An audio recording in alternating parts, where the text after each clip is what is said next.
As we all know, following the recent judgment of the Federal High Court, Port Harcourt, which upheld the constitutional right and authority of state governments to impose, collect,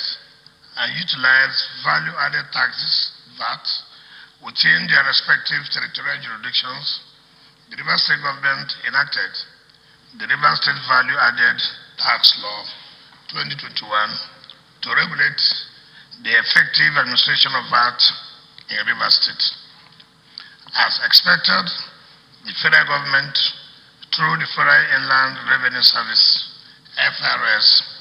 disagreed and filed an appeal coupled with a request for stay of execution of the judgment before the Federal High Court. While the appeal was pending and without any stay of execution of the subsisting judgment, the Federal Inland Revenue Service went about to bully corporate bodies and business entities from paying the VAT to the Rivers State government, even when they knew that an appeal does not serve as a stay, neither was there to stay in a declaratory judgment.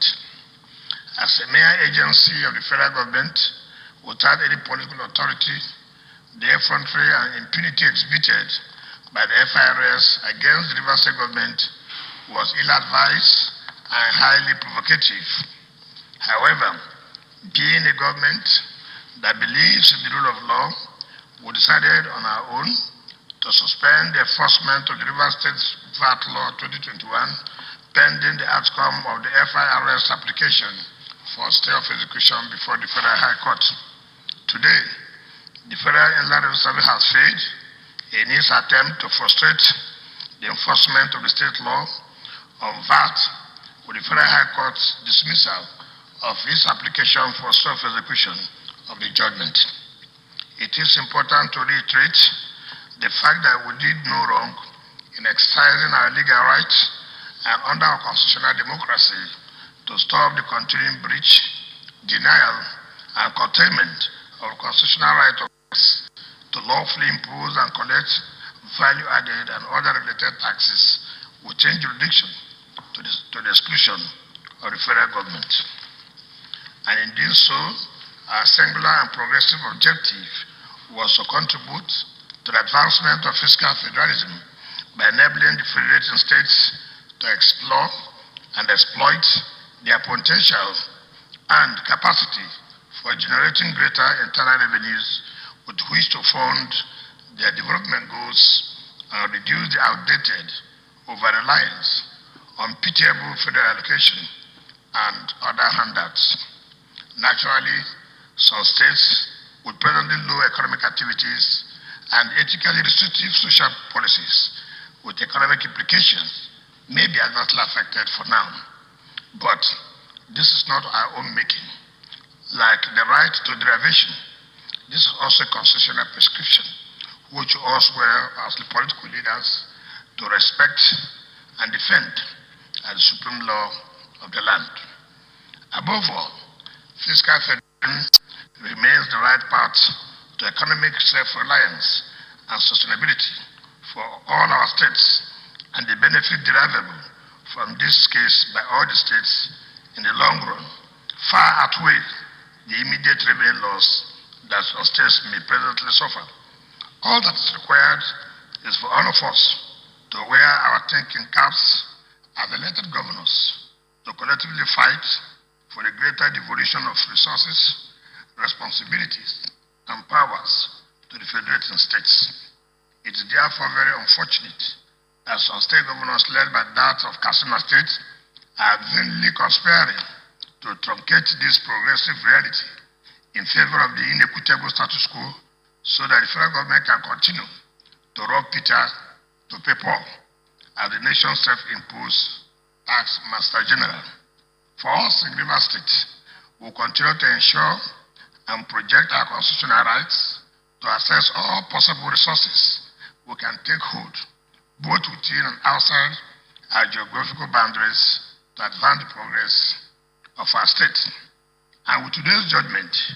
the way is now clear for the administration and enforcement of the Rivers State Value-Added Tax Law 2021 across the entire state, until otherwise decided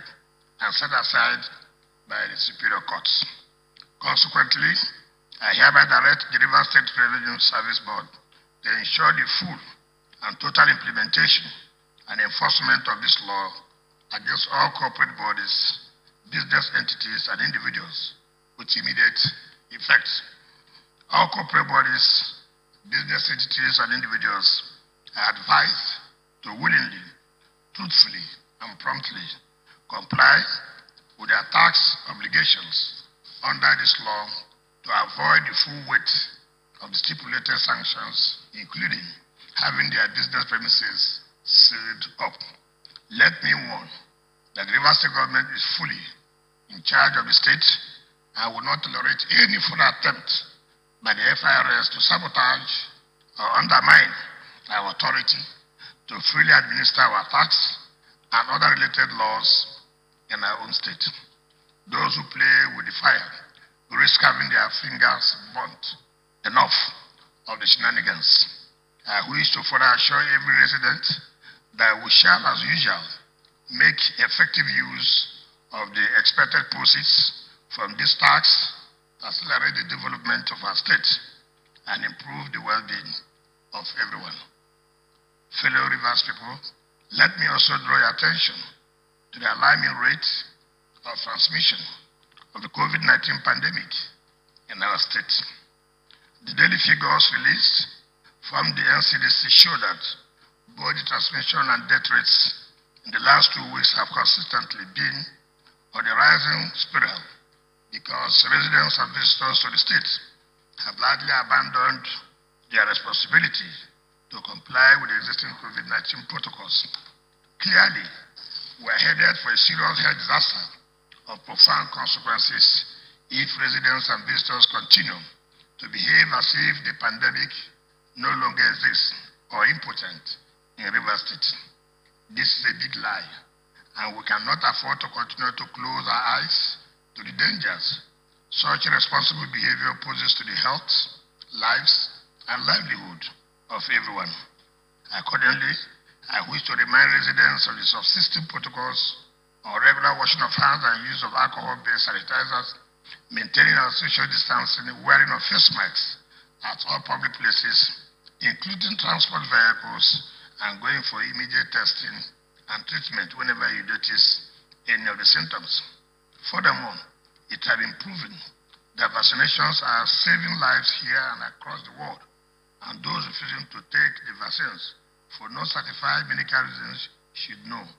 that they are endangering the rest of the citizens. I therefore appeal to all residents to help protect yourself, your loved ones, and the rest of the citizens by getting your vaccination at the designated health centers in the state. I also appeal to religious leaders and churches to convince and encourage their followers and members to please go out and take the vaccines and comply with the COVID-19 protocols in addition. Although it remains our desire to keep the state open and allow citizens to go about their social, religious, and economic activities unimpeded, but we may be constrained to reimpose suspended COVID-19 lockdown measures across the state if the transmission of the disease continues to increase beyond tolerable limits. Finally, we wish to reiterate that the ongoing demolition of shanties was born out of the compelling need to safeguard lives